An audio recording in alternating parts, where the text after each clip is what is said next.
Shalom Army of God. Sudah gak sabar ya buat ibadah sebentar lagi. Tapi sebelum kita masuk dalam hadirat Tuhan, ayo kita tanggalkan setiap masalah kita dan setiap beban-beban kita. Karena hari kita mau masuk dalam pelataran Tuhan dengan hati yang murni dan hati yang mencari-cari Tuhan. Mari kita berdoa. Tuhan, kami siap Tuhan hari untuk masuk dalam hadirat-Mu. Kami siap untuk mencari wajah-Mu Tuhan. Dan sebelum kami masuk dalam hadirat-Mu Tuhan, kami mau tanggalkan setiap beban kami dan setiap masalah kami Tuhan. Kami siap untuk menikmati hadirat-Mu. Di dalam nama Tuhan Yesus. Haleluya. Amin. Ini tahun di mana Roh Kudus mau upgrade Anda punya status, fungsinya sebagai mitranya. Tuhan ingin kita bertumbuh bersama-sama. Carilah orang yang available untuk sepakat dalam perkara benar dengan diri Anda. Tuhan akan mengirim kepadamu orang-orang yang tanpa wajah, tanpa nama untuk menguatkan Anda.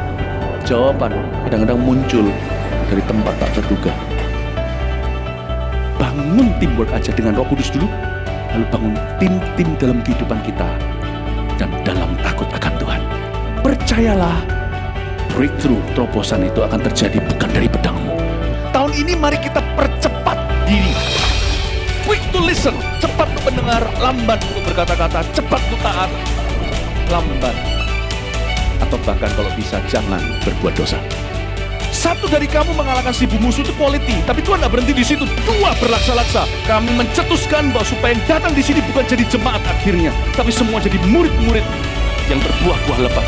Gereja Mawar Sharon sekali mengayunkan tombaknya, berdirilah 300 gereja. Mari kita bersatu. Mari kita akselerasi sampai 2030 300 gereja ini benar-benar terjadi.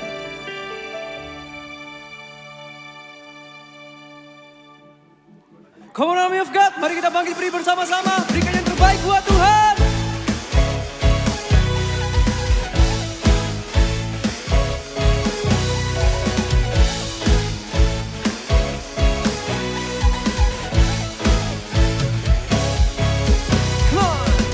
Telah ku temukan kasih yang sejati tiada pernah berubah. Hanya di dalam-Mu, Yesus Tuhanku. Kasih yang telah Kau beri lebihi segala yang terbaik dalamku. Tak berkesudahan, kekal selamanya. Mari angkat kedua tangan kita, katakan, ini ku bawa kepadamu hidupku sebagai persembahan. Terimalah pujian dari hatiku, hanyalah untuk-Mu. Kalian semua siap bergerak, teman? Puji yang terbaik hanyalah bagi-Mu, hanya untuk-Mu yang termulia, berkenan bagi-Mu. Biar hidupku bersinar bagi kemuliaan dan keagungan-Mu Tuhan, kebesaran-Mu beri segalanya. Ku beri yang terbaik.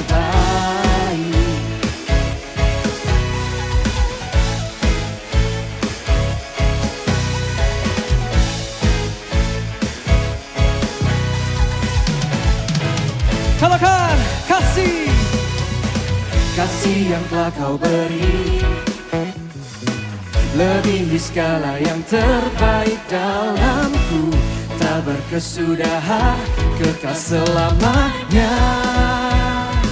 Kini ku bawa kepadamu hidupku sebagai persembahan. Terimalah pujian dari hatiku, hanyalah untuk-Mu. Puji yang terbaik hanyalah bagi-Mu, hanya untuk-Mu yang terbaik.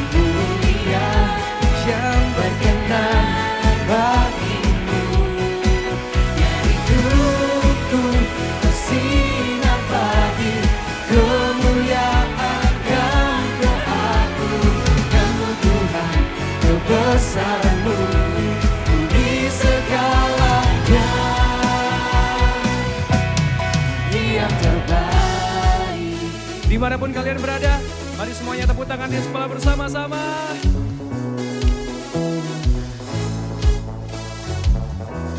Semuanya ikuti gerakan kami di depan ya. Come on.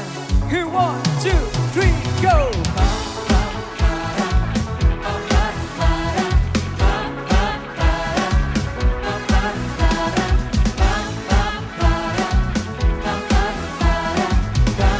Katakan ku beri yang terbaik. Ku beri yang terbaik hanyalah bagimu. Ini kami Tuhan. Hanya untukmu yang termulia dan berkenan bagimu. Ya hidupku bersinar bagi kemuliaan dan keagunganmu Tuhan, kebesaranmu di segalanya. Ku beri yang terbaik hanyalah bagimu. Hanya untukmu yang termulia berkenan bagimu. Ya hidupku bersinar bagi kemuliaan dan keagungan Tuhan, kebesaranmu beri segalanya. Katakan, ku beri yang terbaik.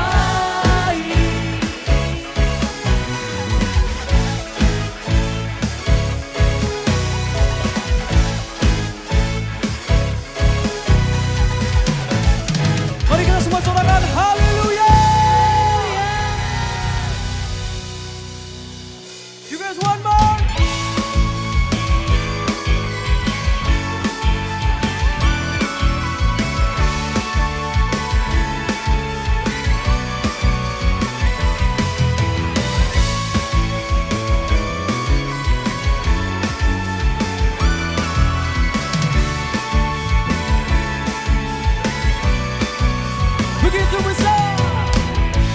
Begitu besar kasih telah tercurah bagi dunia. Karyamu, kasihmu yang termulia tiada terselami. Besaran aja perbuatanmu, kau beri hidupmu bagi diriku. Angkat kedua tanganmu, katakan, tiada yang sepertimu. Kau berkuasa selamanya, ku puji kau selalu. Come on, let's go. Jump, jump, jump. Oh, betapa dalamnya, betapa lebarnya kasih setiamu.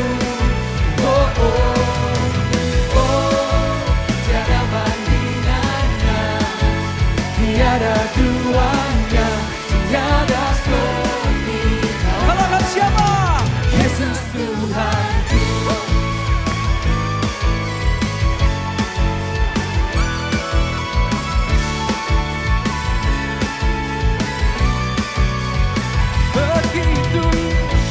Begitu besar kasih telah tercurah bagi dunia. Karyamu, kasihmu yang termulia tiada terselami.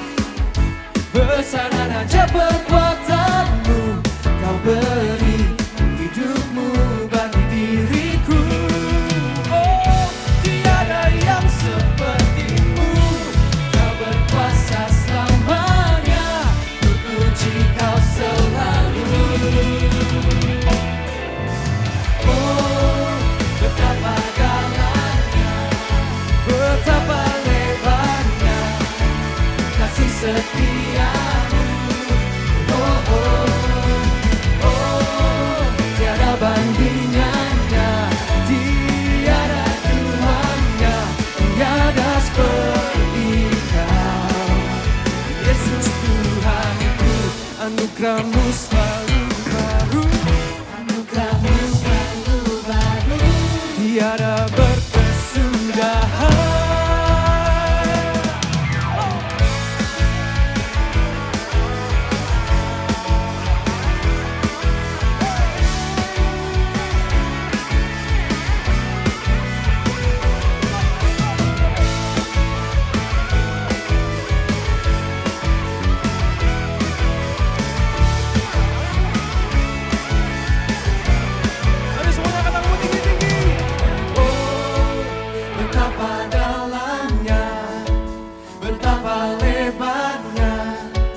kasih setiamu. Oh, oh, oh, oh. Tiada bandingannya, tiada duanya, tiada sepertiga. Oh, oh, oh. Betapa dalamnya, betapa lebarnya kasih setiamu. Oh, oh, oh. Tiada bandingannya, tiada duanya, tiada sepertiga. Katakan sekali lagi teman, betapa dalamnya. Oh, betapa dalamnya, betapa lebarnya kasih setiamu. Oh, oh, oh. Tiada bandingannya, tiada duanya, tiada sepertiga. Yesus Tuhan. Oh, oh, oh, oh,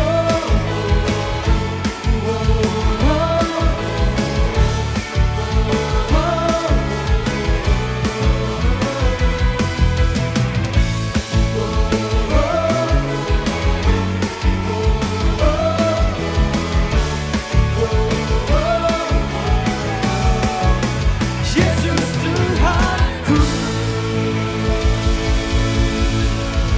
Haleluya. Engkau Yesus Tuhan kami. Terima kasih Tuhan. Thank you Jesus. Betapa dalamnya kasih-Mu Tuhan. Kepada setiap kami, Engkau memandang kami berharga. Seberapa buruk masa lalu kami Tuhan, Engkau tetap memandang kami berharga. Karena kami percaya Tuhan, kami tahu Engkau Allah yang setia selalu menanti setiap kami Tuhan. Kemanapun kami pergi, sejauh apapun kami pergi Tuhan. Kami percaya Engkau Tuhan yang selalu memberi kekuatan bagi kami. Engkau Tuhan yang selalu menopang kami Tuhan. Terima kasih Tuhan Yesus. Terima kasih Tuhan Yesus. Thank you Jesus.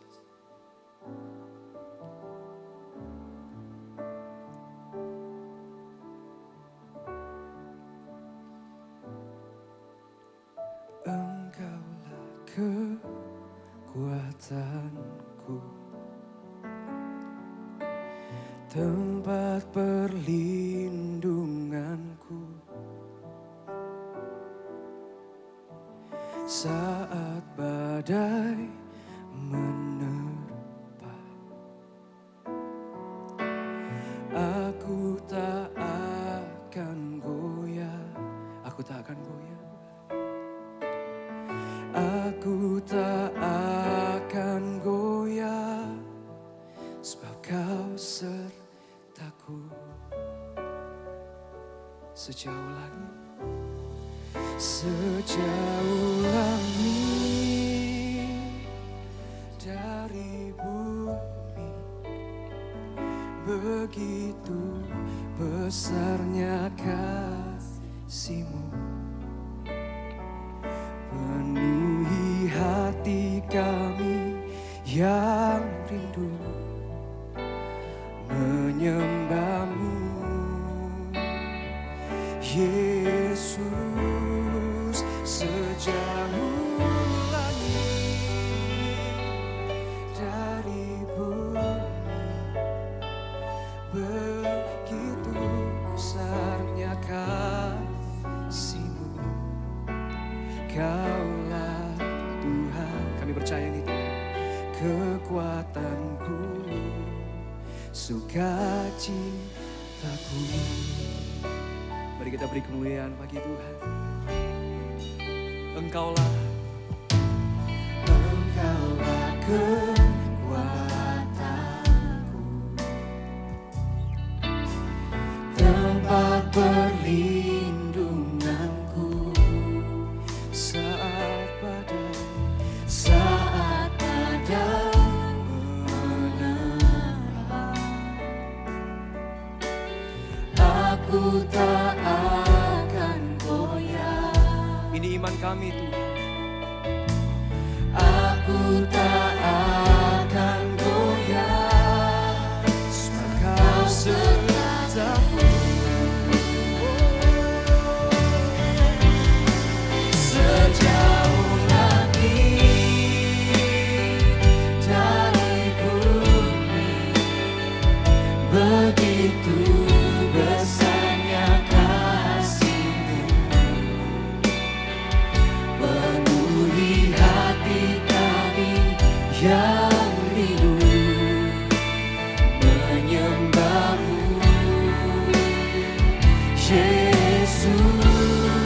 Sejauh langit dari bumi, begitu besarnya kasih-Mu. Kaulah Tuhan, kekuatanku, sukacitaku.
persembahanku, pakailah hidupku sebagai alatku seumur hidupku. Mari semuanya yang mau dipakai Tuhan angkat tanganmu. Hanya ini Tuhan persembahanku, segenap hidupku, jiwa dan ragaku. Sebab tak memiliki harta kekayaan yang cukup berarti untuk persembahkan.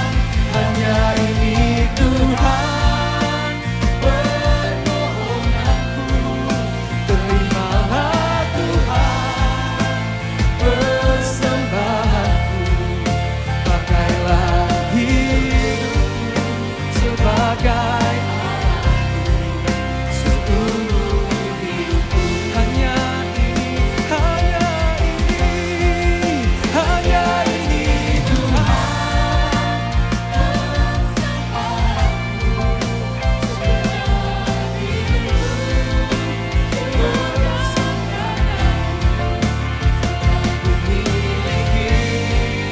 harta kekayaan yang cukup berarti untuk persembahkan. Hanya ini Tuhan permohonanku, terimalah Tuhan persembahanku, hidup sebagai alatku seumur hidupku. Sekali lagi dengan segenap hatimu katakan, hanya ini Tuhan persembahanku, segenap hidupku, jiwa dan ragaku. Sebab tak Miliki harta kekayaan yang cukup berarti untukku persembahkan. Hanya ini Tuhan permohonanku, terimalah Tuhan persembahanku sebagai alatku seumur hidupku. Terima kasih ya Tuhan untuk momen-momen dalam kehadiran Tuhan, dalam hadirat-Mu, momen kami menyembah-Mu. Tuhan, kami tahu tidak ada jarak dalam hadirat Tuhan, di tempat di mana kami berada, asal hati kami tulus, Tuhan kami masuk dalam hadirat-Mu. Terima kasih buat momen-momen yang menyegarkan kami pada hari ini. Terima kasih Tuhan. Hari kami izinkan Tuhan berbicara dalam hidup kami, berikan kami hati seorang murid. Dan Roh Kudus, Engkau terjemahkan segala sesuatu, biar bukan khotbah yang kami dengarkan, bukan cuma ceramah yang kami dengarkan, bukan presentasi yang kami dengarkan, tapi ya Tuhan, kami mendapatkan rema dan seperti Tuhan berbisik dan berbicara dari hati ke hati kepada kami. Terima kasih Roh Kudus, urapi firman-Mu, urapi kami, di dalam nama Yesus semua yang siap bisa katakan sama-sama, amin. Dimanapun Anda berada, berikan tepuk tangan kemuliaan bagi Tuhan kita. Kita juga berikan tepuk tangan buat tim Praise and Worship yang sudah luar biasa. Thank you, selamat, silakan duduk semuanya. Haleluya, shalom semua, anak-anak AOG, Jemaat Army of God dimanapun saudara berada dan khususnya di Surabaya. Senang sekali saya bisa berdiri di hadapan Anda dan hari ini bisa menyampaikan firman. Kalau Anda belum kenal, nama saya biasa dipanggil Ko Fuji gitu ya, Fuji Harsono. By the way, saya asal dari kota Surabaya, tapi hari ini tinggal di Jakarta mengembalakan Gereja Mawar Sharon di Jakarta atau Jabodetabek. Someday, kalau saudara mungkin sudah lulus kuliah atau kerja dan kalau misalnya saudara pindah di Jakarta, jangan lupa saudara bisa berjemaat di rumah Anda Gereja Mawar Sharon Jabodetabek. Oke, hari ini mari sama-sama kita buka firman Tuhan. Hari ini Ko Fuji dikasih tema tentang pemuridan. Ya, tentang bagaimana kita bisa memuridkan orang. Mari kita buka sama-sama Yohanes pasal yang ke-14. Yohanes pasal yang ke-14 ayat yang ke-12. Yohanes 14 ayat 12 dikatakan, aku berkata kepadamu, sesungguhnya barang siapa percaya kepadaku, ia akan melakukan juga pekerjaan-pekerjaan yang aku lakukan, bahkan pekerjaan-pekerjaan yang lebih besar daripada itu. Sebab dikatakan aku pergi kepada Bapa. Saudara, ternyata pelayanan Tuhan Yesus di muka bumi itu adalah pelayanan yang walaupun singkat, Yesus itu memulai pelayanannya di usia 30. Lalu kurang lebih umur 33 setengah, Yesus itu ternyata mati dan naik ke sorga. Jadi secara efektif, Yesus itu pelayanannya cuma tiga setengah tahun di muka bumi ini. Dan apa moto pelayanannya? Ternyata moto pelayanannya seperti ini. Saudara, barang siapa yang percaya kepadaku, mereka akan melakukan pekerjaan yang aku lakukan. Dan bukan hanya itu, tapi pekerjaan-pekerjaan yang jauh lebih besar daripada itu. Sebab aku pergi kepada Bapa. Jadi ternyata Tuhan Yesus itu pelayanannya dahsyat. Kenapa saudara? Ternyata Yesus itu melayani bukan cuman hebat sendiri. Yesus itu hebat saudara, di dalam pelayanannya dia punya pelayanan publik yang luar biasa. Ya, kemanapun Yesus pergi, berbondong-bondong orang datang untuk mendengar dan minta dilayani oleh Yesus. Tidak sedikit tanda-tanda heran, tidak sedikit mujizat yang terjadi. Bahkan ada tanda heran yang luar biasa di mana 5.000 orang laki-laki berkumpul, belum termasuk perempuan sama anak-anak. Saudara, mereka itu sepanjang waktu ikut mereka nggak ada yang bawa bekal saudara. Dan kalaupun pulang itu sudah malam mungkin. Dan kalau misalnya pulang rumahnya jauh bisa-bisa pingsan di tengah jalan. Tidak ada yang bawa bekal. Bayangkan mereka itu mengikuti pelayanannya Yesus itu sampai nggak peduli lagi sama apakah mereka bawa makanan atau enggak. Gitu ya. Lalu Yesus itu cuma dengan 5 roti dan 2 ikan Yesus bikin mujizat yang luar biasa. Ya semua orang, 5.000 orang laki-laki belum termasuk perempuan anak-anak mereka itu dikenyangkan. Hanya dengan 5 roti 2 ikan terjadi mujizat pelipat gandaan. Pelayanan Yesus itu dahsyat. Ya Yesus itu sembuhkan orang sakit. Yesus usir setan. Yesus bahkan bangkitkan orang mati. Yesus meredakan badai. Ya ada orang jamaah Yesus, saudara pendarahannya yang selama 12 tahun berhenti. Ya bukan hanya itu. Saudara, Yesus melakukan tanda-tanda mujizat yang lain. Yesus jalan di atas air. Pelayanannya dahsyat. No wonder dia punya pelayanan publik kemanapun dia pergi. Ribuan orang berkumpul. Yesus itu dahsyat pelayanannya. Tapi ternyata Alkitab katakan ternyata motonya Yesus, ternyata moto pelayanan Yesus itu begini. Ya orang yang percaya kepadaku, orang-orang yang akan jadi muridku, mereka juga melakukan pekerjaan-pekerjaan yang aku lakukan. Bahkan pekerjaan yang lebih besar daripada yang aku lakukan. Sebab aku pergi kepada Bapa. Jadi pelayanan Yesus itu dahsyat bukan hanya ketika Yesus itu di muka bumi dia melayani dengan dahsyat. Tapi ternyata ukuran kedahsyatan dari pelayanan Yesus adalah diukur setelah Yesus naik ke sorga atau setelah Yesus pergi. Ternyata apa yang terjadi? Ternyata moto ini terjadi saudara. Ya ternyata setelah Yesus nggak ada, bukannya kegerakan itu berhenti, tapi muncul orang-orang hebat yang lain. Yesus itu hebat, pelayanannya luar biasa. Kesembuhan, mujizat, tanda heran terjadi. Tapi yang luar biasa ternyata Yesus itu nggak hanya hebat sendiri. Setelah dia nggak ada, ternyata bermunculan orang-orang yang melakukan pekerjaan yang sama yang Yesus lakukan. Bahkan pekerjaan yang lebih besar. Saya mau kasih contoh, siapakah itu? Saudara ingat salah satu muridnya namanya Petrus. Dia ini adalah orang yang pernah menyangkal Yesus 3 kali. Tapi apa yang terjadi saudara? Setelah Yesus naik ke sorga, ya Roh Kudus dicurahkan.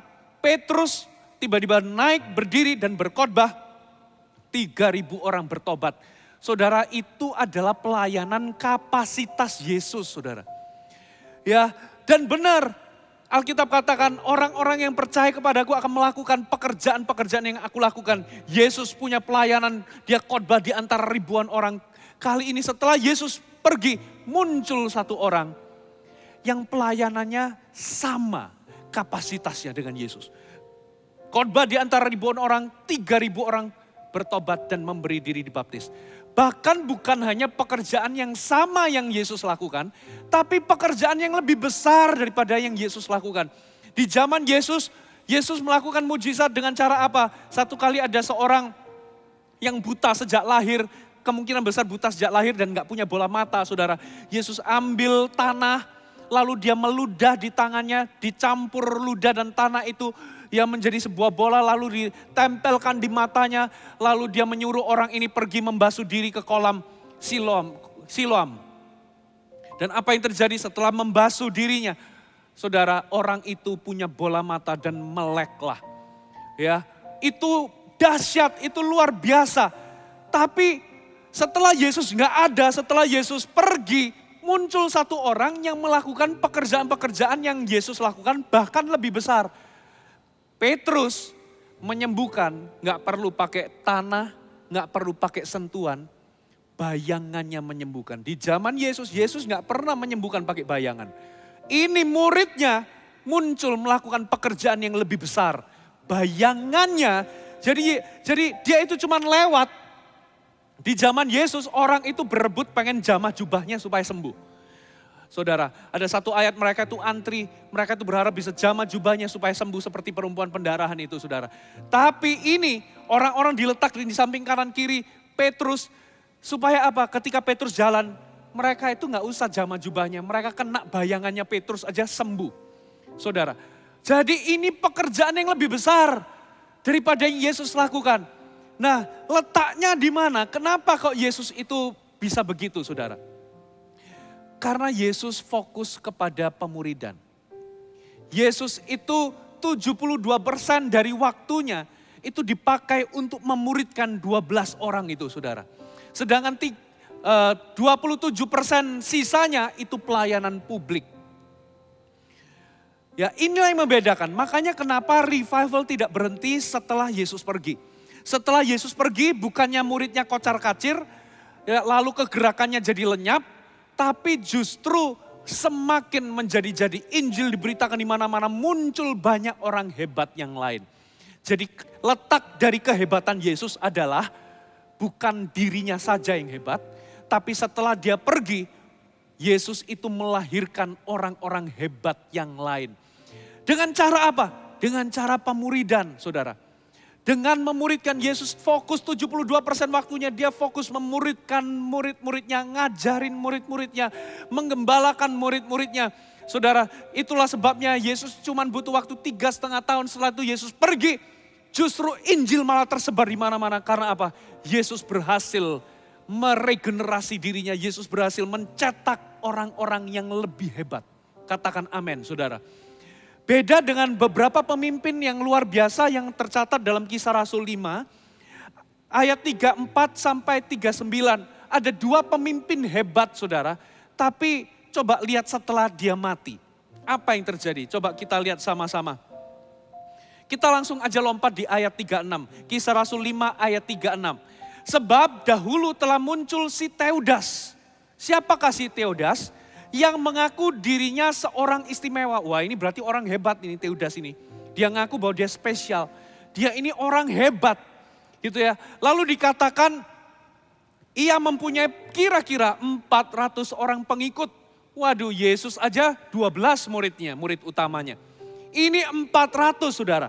Ini hebat banget ini orang. Tetapi ia dibunuh dan setelah ia mati apa yang terjadi? Dan cerai berailah seluruh pengikutnya dan lenyap. Jadi si Teudas ini orang hebat, tapi apa yang terjadi setelah dia mati? Kegerakan berhenti, cerai berai pengikutnya, lalu lenyap. Nothing happen. Coba lihat satu lagi. Sesudah dia, ayat 37, pada waktu pendaftaran penduduk, muncullah si Yudas, seorang Galilea. Ia menyeret banyak orang dalam pemberontakannya, tetapi ia juga tewas. Dan perhatikan waktu dia mati. cerai berailah seluruh pengikutnya dan kegerakan yang ia bawa berhenti dan lenyap. Beda dengan Yesus. Saudara, Yesus itu di muka bumi, dia bawa revival, dia banyak kebangunan rohani, pelayanannya luar biasa, dia hebat. Tapi waktu dia mati dan pergi kepada Bapa, waktu dia sudah nggak ada, ternyata revival nggak berhenti, kebangunan rohani nggak berhenti, tapi makin merajalela kemana-mana. Karena apa? Karena Yesus itu memunculkan orang-orang hebat yang lain.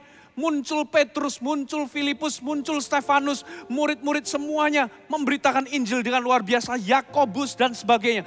12 rasul itu saudara, kecuali Yudas, mereka semua mati dengan cara yang mengenas, mereka mati jadi martir, menjadi benih bagi kebangunan rohani saudara. Ya, itulah kehebatan Yesus. Kenapa kok bisa seperti itu? Karena Yesus masuk dalam sebuah movement yang namanya memuridkan. Katakan memuridkan. Saudara, kalau Kofuji tanya sama kalian semua, apa di benakmu, apa yang muncul di benakmu kalau Kofuji ngomong tentang kegerakan? Atau kalau Kofuji ngomong tentang movement? Apa yang ada di benakmu tentang kata kegerakan atau kata movement? Saudara, beberapa orang kalau kita ngomong tentang kegerakan atau ngomong tentang movement, banyak orang itu cuman bikin acara, bikin konferensi. Saudara, yes, bikin acara, bikin konferensi bisa menjadi salah satu bagian dari sebuah movement. Tapi bikin acara, bikin konferensi, atau bikin apa gitu ya, bikin konser musik, itu bukanlah movement. Mereka, ya acara-acara tadi bisa menjadi bagian dari movement, tapi itu bukanlah movement. Jadi jangan salah, jadi kalau hari ini kalian dengar kata movement, kegerakan, pergerakan, movement itu artinya kan bertindak atau bergerak gitu ya. Itu harus ada tujuan dan goalnya. Tuhan itu gak pernah suruh kita bergerak tanpa ada tujuan. Saudara, itu sama seperti kita lari di treadmill. Kita lari, kita kecapean, kita keringetan, tapi gak kemana-mana, gak mencapai apa-apa. Kita cuma lari di tempat. Ya, bayangkan kalau kita ini ngerti sebuah goal, ngerti sebuah tujuan, kita bisa gunakan tenaga yang sama, energi yang sama, kita keluarkan keringat yang sama, tapi kita mencapai sesuatu. Nah, tujuan dari movement kita apa saudara? Matius 28. Kita baca sama-sama ya. Ini tujuan dari movement kita, Matius pasal yang ke-28. Mari kita baca sama-sama ayat 18 sampai 20. Yesus mendekati mereka dan berkata, kepadaku telah diberikan segala kuasa di sorga dan di bumi. Karena itu, pergilah. Nah, Tuhan suruh kita move. Go, geraklah, pergilah. Untuk apa perginya? Nah, banyak orang itu pergi bergerak, sibuk, movement gitu ya. Tapi gak mencapai apapun. Gak kemana-mana. Cuman terlihat sibuk aja. Cuman terlihat bergerak aja. Ternyata pergi itu harus ada arahnya. Pergi harus ada tujuannya. Katakan amin. Jadi Tuhan ngomong go, pergilah. Nah ini tujuannya. Jadikanlah semua bangsa muridku. Katakan muridku.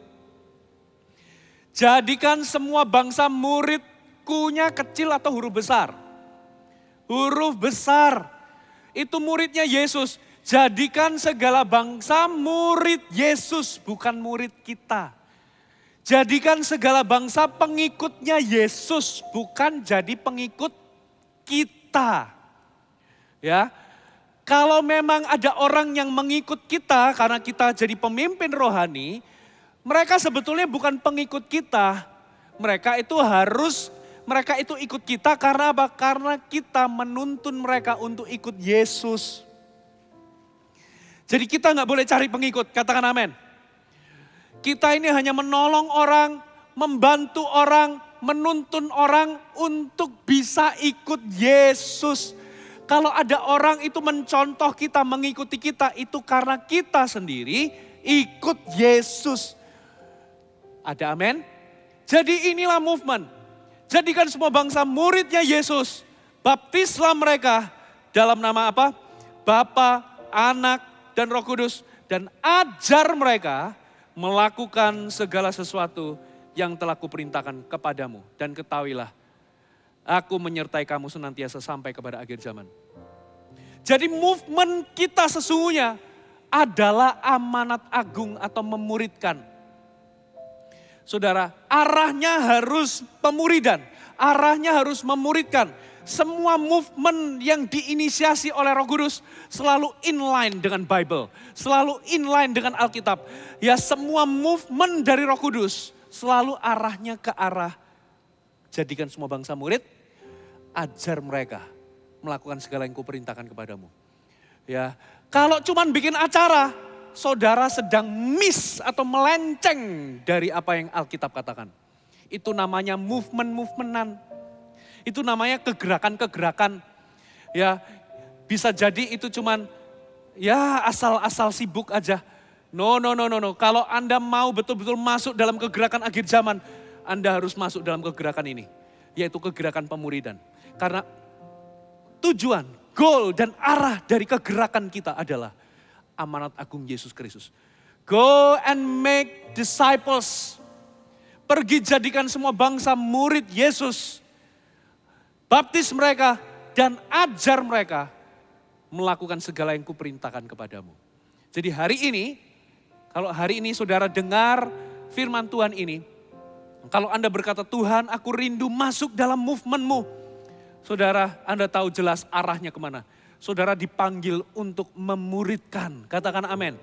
Kalau saudara mau join dalam kegerakan Allah di akhir zaman ini, ya saudara bukan join ikut sebuah acara. Yes, mungkin acara itu bagian dari movement, tapi lebih dari itu setelah acara itu berakhir. Saudara kalau mau masuk dalam movementnya Yesus, saudara harus mau untuk memuridkan. Ada amin. Dan ada janji penyertaan. Alkitab katakan, ketahuilah aku menyertaimu sampai ke akhir zaman. Banyak orang, Tuhan sertai aku, Tuhan sertai aku, Tuhan. Tuhan sertai aku, urapi aku. Tapi gak pernah mau memuridkan. Saudara, penyertaan Tuhan akan nyata kalau Anda melakukan misinya Yesus.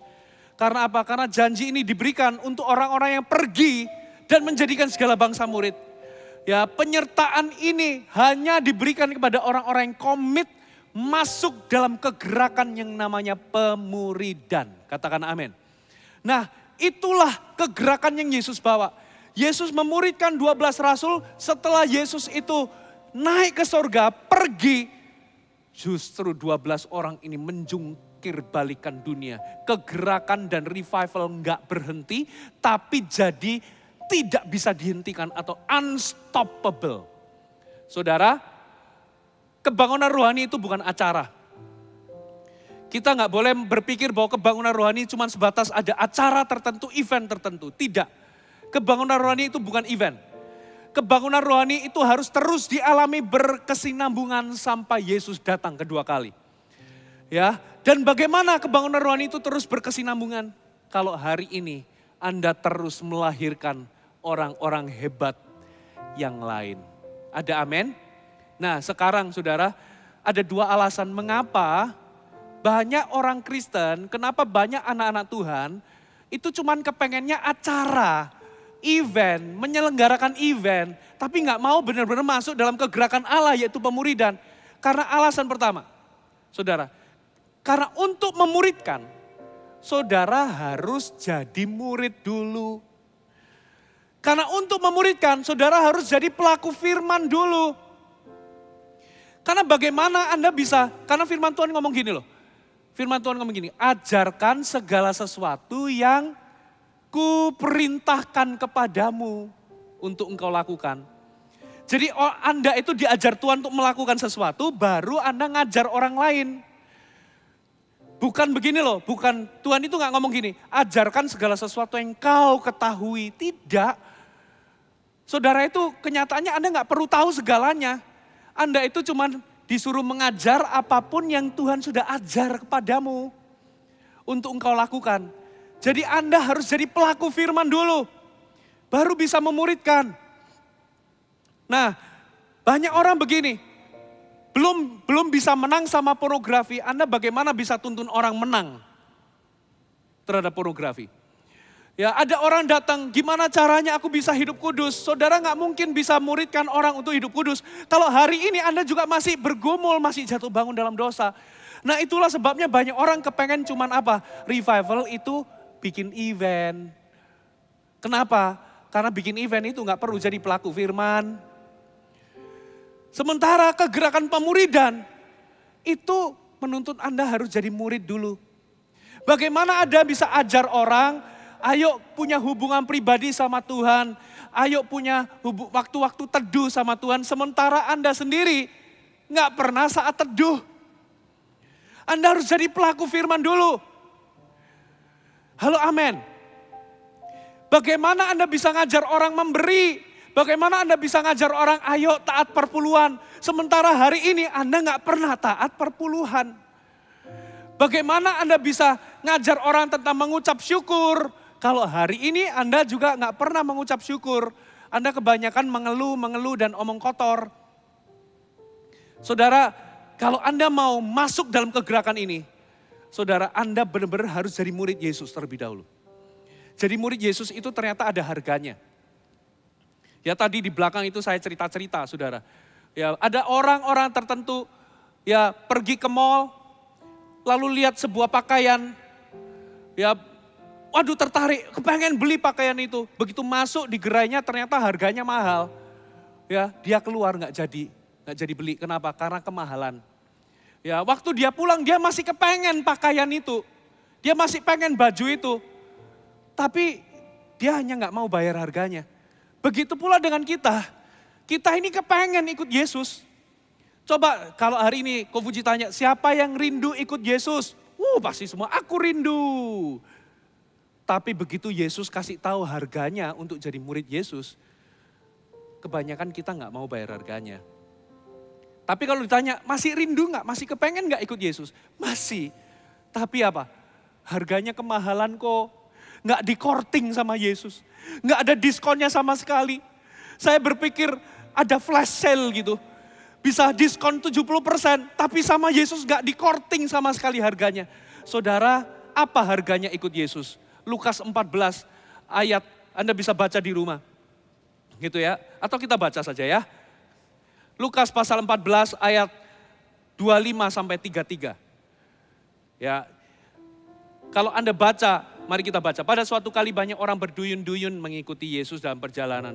Sambil berpaling ia berkata kepada mereka, jikalau seorang datang kepadaku dan ia tidak membenci bapaknya, ibunya, istrinya, anak-anaknya, saudaranya laki-laki, perempuan, bahkan nyawanya sendiri, ia tidak dapat jadi muridku. Harga pertama kalau kita mau jadi ikut Yesus adalah kita ini diminta untuk mengasihi Yesus lebih dari segala sesuatu. Karena kalau kita nggak mengasihi Tuhan, kita akan gagal di tengah jalan untuk ikut Yesus. Jadi kita ini diminta untuk mengasihi Tuhan lebih dari segala sesuatu. Itu harga pertama. Harga kedua, mari kita baca. Barang siapa tidak memikul salibnya dan mengikut aku, ia tidak dapat menjadi muridku. Harga kedua adalah, ia harus bersedia pikul salib, menyangkal diri seminggu sekali, tidak setiap hari. Oh saudara, ikut Yesus itu kadang korban perasaan, kita disuruh mengampuni orang yang berkali-kali buat salah sama kita. Enak aja perasaan kita ngomel, perasaan kita memberontak, enak aja sih sudah berkali-kali. No, tiada ampun bagimu. Tapi Yesus ngomong kalau engkau mau jadi muridku, sangkal dirimu, pikul salib, ampuni. Waduh, nggak gampang. Saudara, ya lalu apalagi ketika kita ada momen-momen untuk kita ini mau tidur, pengen leha-leha, disuruh doa, aduh kita ini maunya nonton TV. Saudara, itu namanya sangkal diri, kita menyangkali kehendak kita. Saudara, kita ini waktu jadi pemimpin, jadi CGL, kita ini berharap anak-anak kita ini domba semua. Tapi ternyata ini kambing semua, punya tanduk semua. Aduh ini orang-orang sulit semua. Lalu kita ini teriak, kita ini harus sabar, kita harus tetap ngopeni mereka. Itu gak gampang saudara. Nggak gampang, ini rasanya kepengen mundur aja jadi pemimpin. Ya kita ini pengennya apa? Kita ini udah gak usah jadi pemimpin dah. Aku mau keluar aja dari komunitas. Aku mau mundur aja. Saudara, sometimes untuk ikut Yesus, kita harus bersedia apa saudara? Sangkal diri, pikul salib. Gak nyaman buat daging kita. Saudara, gak nyaman. Tapi itu harganya. Itu harganya. Kita lompat di ayat yang ke-33. Demikian pula lah tiap-tiap orang yang di antara kamu yang tidak melepaskan dirinya dari segala miliknya, tidak dapat jadi muridku. Melepaskan diri dari segala miliknya, itu maksudnya apa? Apakah terus kita ini jual semuanya, kita nggak punya rumah, nggak punya apa-apa, cuman tinggal baju nempel di badan? Tidak. Maksudnya apa? Kita ini melepaskan kepemilikan kita kepada Tuhan. Kalau kita punya uang, kita ini hanya bertindak sebagai aku ini bendahara, aku ini pengelola. Ya, ini uang ini milik Tuhan, jadi aku ini gak bisa gunakan uang ini semaunya sendiri untuk kepentingan sendiri. Kita ini, kalau aku ini punya talenta, ini bukan cuma milikku sendiri, tapi ini miliknya Tuhan. Kita harus kembalikan kepada Tuhan. Jadi intinya Tuhan itu gak anti kita punya barang, punya ini, tapi Tuhan itu anti kalau barang-barang itu atau uang itu menguasai hati kita atau memiliki hati kita. Tuhan gak mau semuanya itu memiliki kita. Tuhan itu ingin jadi satu-satunya yang memiliki hati kita. Dengan cara apa? Seringkali Tuhan itu minta kita itu melepas apa yang berharga di hati kita. Bagi Abraham, Ishak itu berharga. Ya, itu adalah anak yang ditunggu-tunggu belasan tahun, saudara. Ya, ditunggu Tuhan, Abraham dapat janji Tuhan, punya anak tapi ditunggu tahun pertama, tahun kedua, tahun ketiga sampai tahun ke-14 gak dapat. Lalu di masa tuanya dapat. Itu anak pasti disayang banget, saudara. Itu disayang sampai satu titik Tuhan tahu bahwa hati Abraham sudah dikuasai. Makanya Tuhan minta persembahkan Ishak ke gunung. Tuhan jahat? Enggak, Tuhan itu enggak jahat. Kalau Tuhan itu minta Abraham mempersembahkan Ishak, itu bukan berarti Tuhan itu ingin Ishak mati, dipersembahkan, disembelih. No. Yang Tuhan minta itu bukan Ishak mati. Tapi yang Tuhan minta adalah hatinya Abraham. Buktinya waktu Abraham benar-benar ketika dia sudah mau mempersembahkan Ishak, Tuhan sendiri yang nyetop. Stop, jangan apa-apakan dia. Sebab bukan itu yang aku cari. Bukan Ishak yang aku cari, bukan kematian Ishak yang aku cari. Tapi hatimu Abraham. Seringkali kita ini ketika ikut Yesus, kita itu kalau Anda mau terus ikut Yesus, sometimes, from times to times, dari waktu ke waktu kita itu diminta untuk menyerahkan sesuatu yang sudah menguasai hati kita. Bisa jadi itu kebiasaan buruk, bisa jadi itu kebiasaan berdosa, bisa jadi itu dosa-dosa tertentu yang kita masih sayangi, bisa jadi itu sebuah berhala, entah berhala itu apa, saya nggak ngerti. Roh Kudus akan tunjukkan itu dalam kehidupan kita masing-masing. Kalau Anda mau tetap ikut Yesus, saudara harus berani lepaskan itu semua. Itu harganya, mengasihi Yesus lebih dari semuanya. Yang kedua, saudara harus pikul salib dan sangkal diri setiap hari. Yang ketiga, saudara harus melepaskan sesuatu yang berharga demi supaya bisa ikut Yesus. Itu harganya ternyata gak di-courting sama Tuhan. Dan kita semua kalau kita mau menjadi murid akan diproses di tiga area ini. Saudara, gak didiskon sama Tuhan.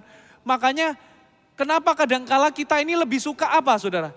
Kita lebih suka kegerakan itu berupa acara. Kita bikin event yang gaul, yang oke, ya lalu kita sibuk. No, itu gak salah, pelayanan itu gak salah. Tapi esensinya kegerakan itu bukan itu. Tapi pemuridan. Bukan acara, tapi discipleship. Dan ternyata untuk memuridkan, untuk Anda bisa memuridkan, pertama-tama Anda harus jadi muridnya Yesus terlebih dahulu. Bukan cuma Anda, saya juga. Kita ini harus jadi muridnya Yesus. Aduh Pastor Fuji, Aku ini belum sempurna.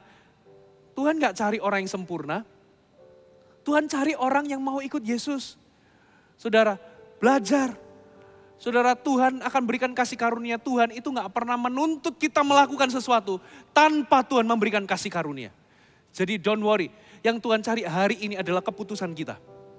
Maukah kita ikut Yesus? Maukah kita mengasihi Yesus lebih dari semuanya? Maukah kita ini menyangkal diri, pikul salib? Mau gak kita dibentuk? Mau gak kita ini melepaskan sesuatu yang memang perlu kita lepaskan untuk dapatkan Yesus? Ada amin? Dan ini butuh harga yang harus dibayar. Nah, banyak orang gak mau bayar harganya. Makanya banyak orang lebih condong untuk apa? Kita bikin event aja. Asiknya rame-rame. No. Kegerakan di akhir zaman adalah memuridkan. Saudara, orang-orang di luar sana butuh bimbingan. Gak cukup cuman pendeta. Gak cukup cuman pendeta, pastor yang khotbah tiap minggu. No, gak cukup. Butuh seluruh orang percaya memuridkan. Karena di luar sana ada banyak orang yang butuh dibimbing. Mereka itu pengen gimana sih melakukan kehendak Tuhan. Mereka itu pengen bagaimana aku ini bisa mengelola keuangan. Mereka itu pengen tahu bagaimana cara menang terhadap pencobaan. Bagaimana caranya hidup kudus. Mereka itu pengen bagaimana caranya saat teduh punya waktu dengan Tuhan. Bagaimana caranya bisa bergerak di dalam karunia. Bagaimana bisa melayani, bagaimana bisa bersaksi. Bagaimana bisa memberitakan Injil, bagaimana bisa mendoakan orang sakit. Saudara butuh dibimbing. Nah, siapa yang membimbing mereka? Yaitu murid-murid Yesus. Orang-orang yang pertama-tama jadi pelaku firman. Ketika Anda jadi pelaku firman, Anda jadi murid Yesus. Baru Anda bisa memuridkan. Dengan cara itu Anda akan masuk dalam sebuah movement yang namanya discipleship. Pemuridan. Alasan kedua, kenapa orang sukanya acara-acara, tapi nggak benar-benar masuk dalam pemuridan. Karena untuk memuridkan itu butuh stamina rohani. Kalau bikin acara menyelenggarakan event itu nggak butuh stamina rohani. Sementara untuk memuridkan Anda itu harus terus-menerus bangun hubungan pribadi dengan Tuhan. Saudara harus terus-menerus connect dengan Tuhan. Karena apa? Karena saudara itu hanya gini loh. Saudara itu diminta untuk meneruskan, mengajarkan apa yang Tuhan ajarkan kepadamu. Nah, kalau saudara putus hubungan sama Tuhan, apa yang saudara mau berikan kepada mereka? Saudara itu nggak dituntut sekolah Alkitab untuk bisa memuridkan, no.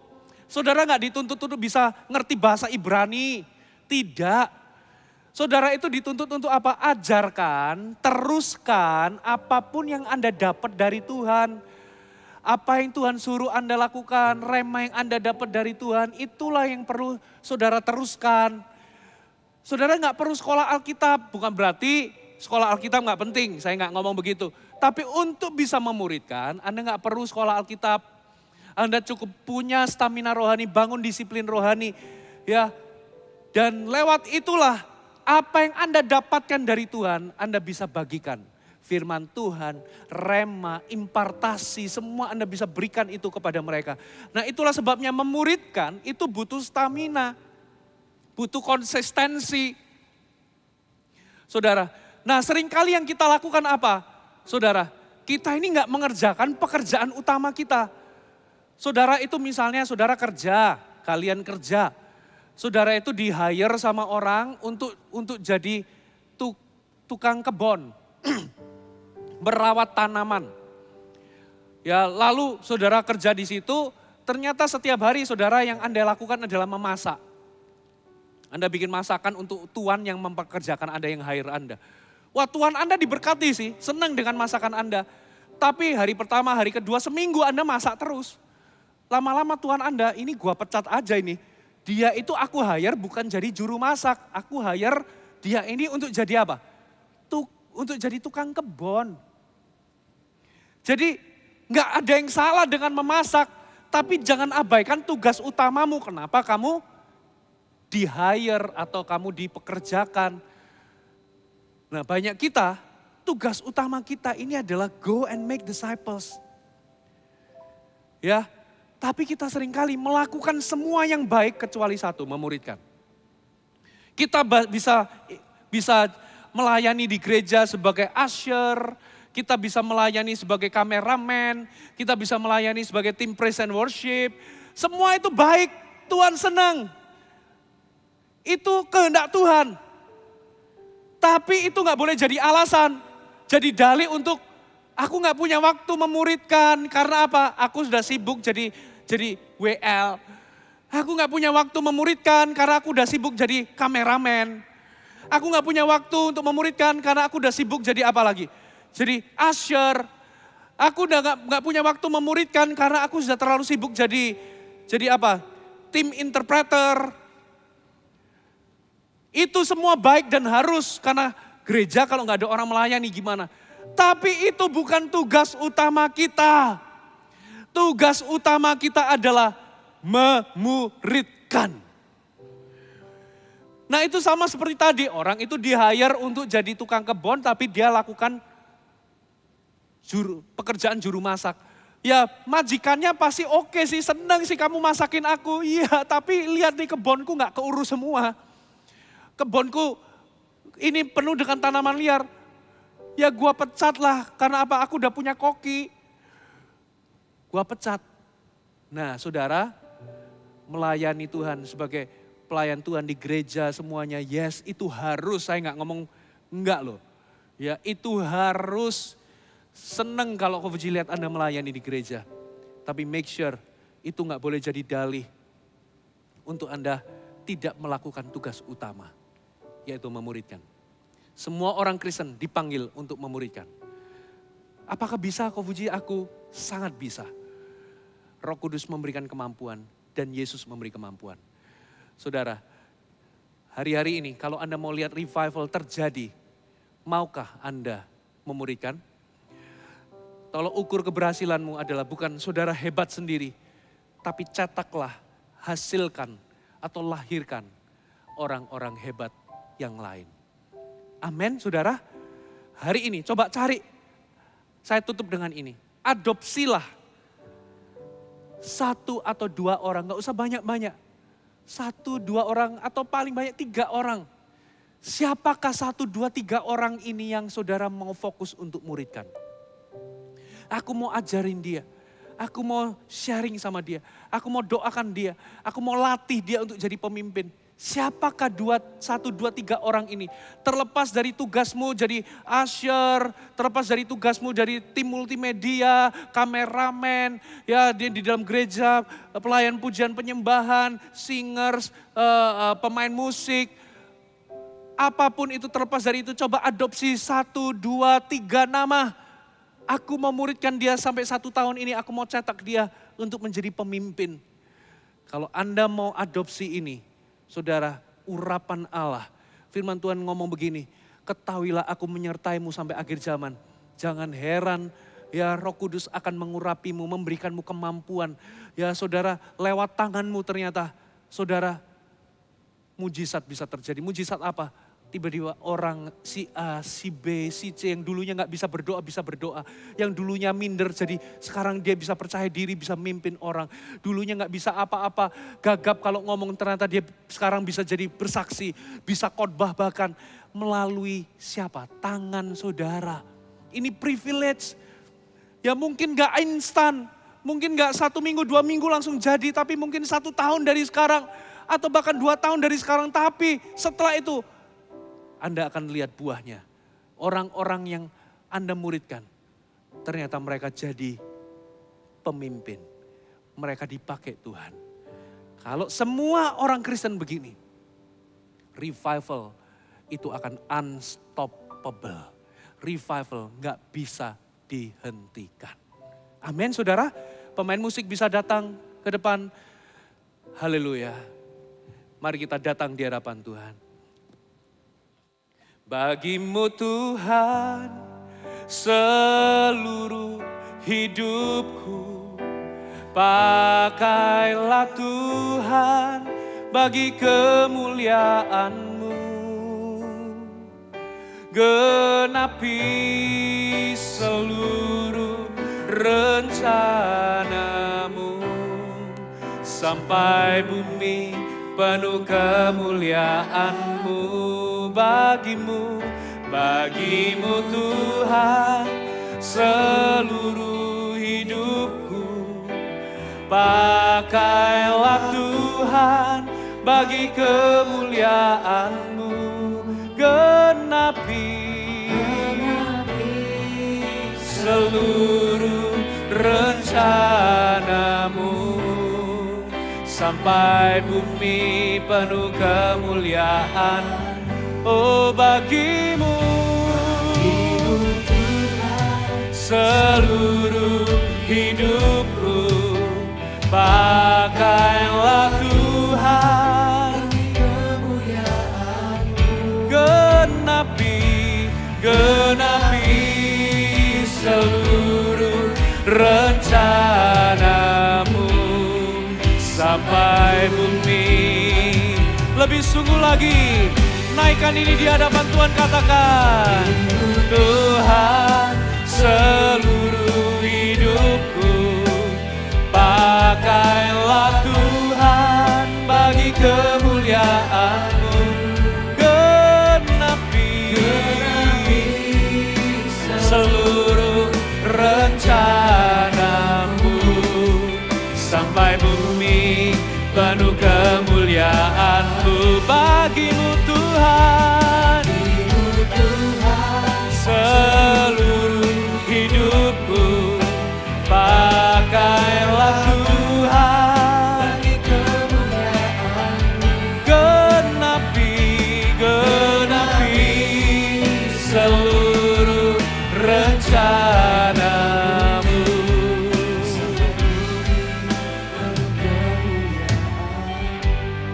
Saya men-challenge anak-anak muda Gereja Mawar Sharon, Army of God.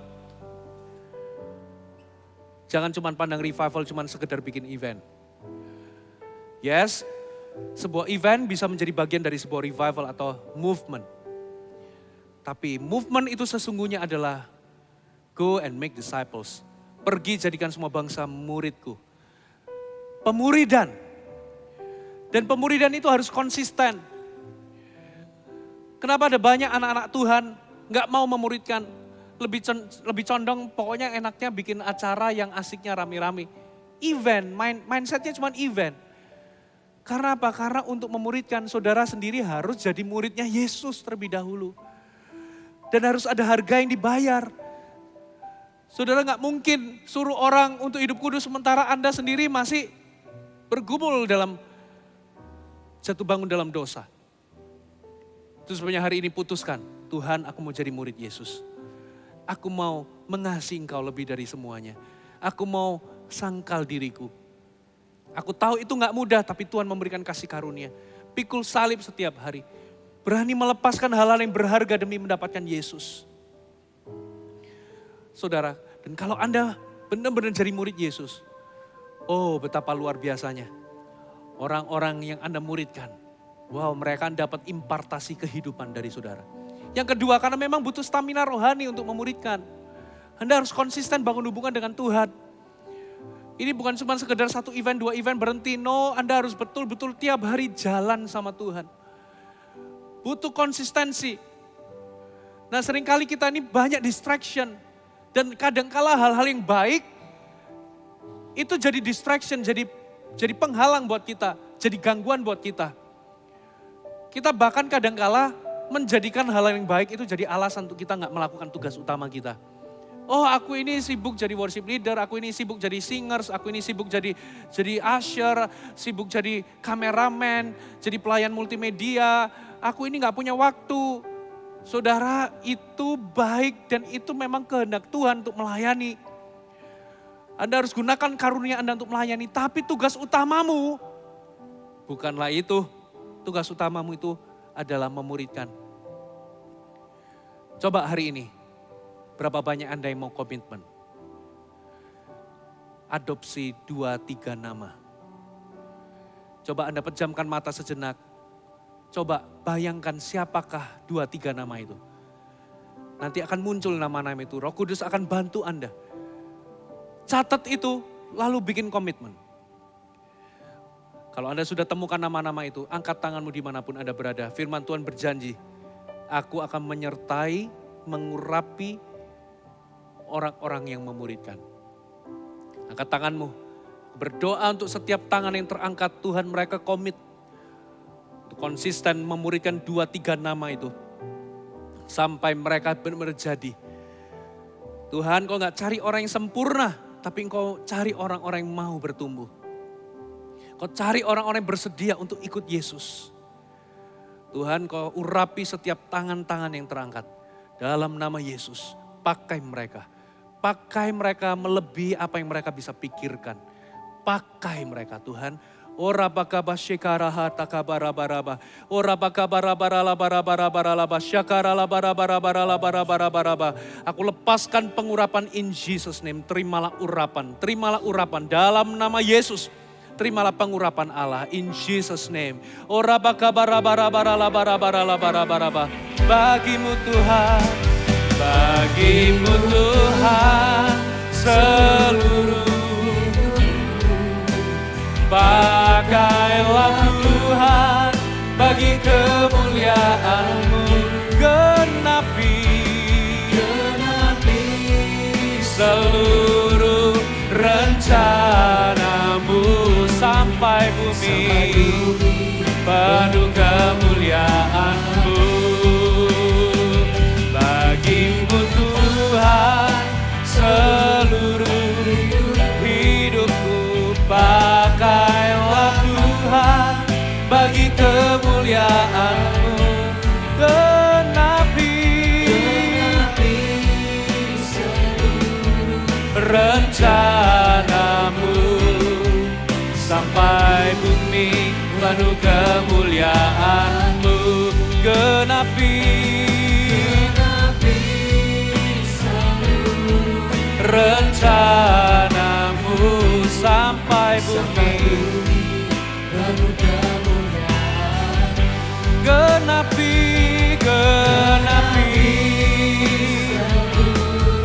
rencana-Mu sampai bumi kemuliaan-Mu. Sebelum kita tutup kebaktian ini, saudara bisa catat 2-3 nama tersebut di Alkitab Anda. Kasih tanggal-tanggal hari ini. Anda bisa ceritakan itu kepada pemimpinmu. Mungkin Ko atau C, saya mau fokus sama 2-3 nama ini selama 1 tahun mendatang. Aku akan fokus doakan dia, muridkan dia, gembalakan mereka. Sampai mereka minimal akan jadi pemimpin. Kalau dia itu mungkin members, targetkan jadi sponsor. Kalau dia sponsor, targetkan jadi CG Leaders. Kalau dia CG Leaders, targetkan jadi coach. Kalau dia coach, targetkan dia jadi team leader. Kalau semua lini melakukan bagiannya, 2-3 nama ini, wow, akan terjadi kegerakan yang luar biasa. Catat itu di Alkitab Anda, catat nama itu, doakan tiap hari, muridkan mereka, spend time sama mereka. Ya mungkin kalau kita gak bisa ketemu masa pandemi ini, saudara bisa Zoom, bisa telepon, lakukan pemuridan. Saudara, Tuhan akan memakai dan mengurapimu. Angkat tanganmu tinggi-tinggi, terimalah berkat yang terbaik daripada Allah Bapa. Anugerah kasih setia dari Yesus Kristus Putra Allah. Penyertaan dari Allah Roh Kudus. Turun ke atasmu, mengurapimu. Menjadi pencetak-pencetak murid. Menjadi pencetak-pencetak orang-orang hebat. Terimalah urapan Allah di dalam nama Yesus. Sama-sama yang percaya katakan, amin. Tepuk tangan bagi Tuhan kita, haleluya. 3, 2, 1, action. Halo, saya Pastor Philip Mantova. This is B430 Mentoring.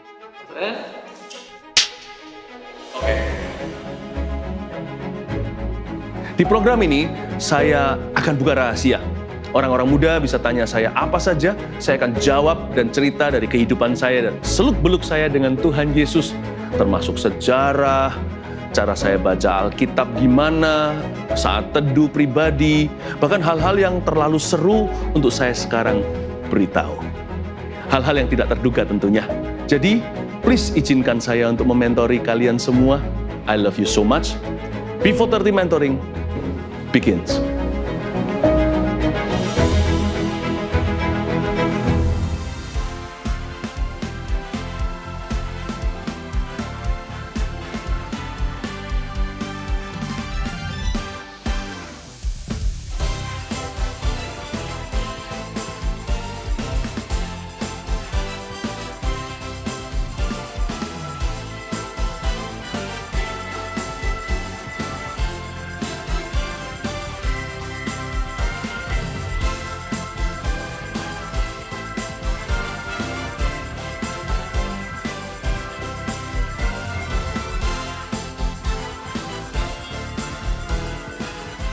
Dimulai dari Dia, sumber kasih. Untuk semua karya tangannya yang mulia tanpa terkecuali. Lebih dari sekedar kemauan dan keberanian, kami memutuskan melangkah untuk menjadi berkat bagi sekeliling. Kami mempersiapkan diri, fokus, berlari pada tujuan. Kami memegang erat setiap kepercayaan yang telah diletakkannya. Tidak peduli besar ataupun kecil.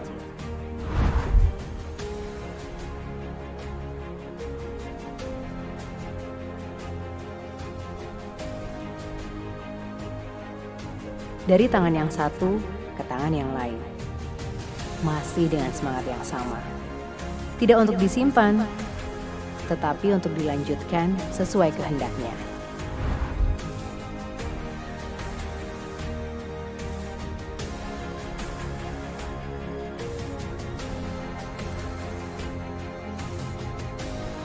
Berkat dan tanggung jawab yang kami terima, membuat kami terus berlari untuk memenuhi kota dan bangsa dengan kesejahteraan dan kebaikan Tuhan.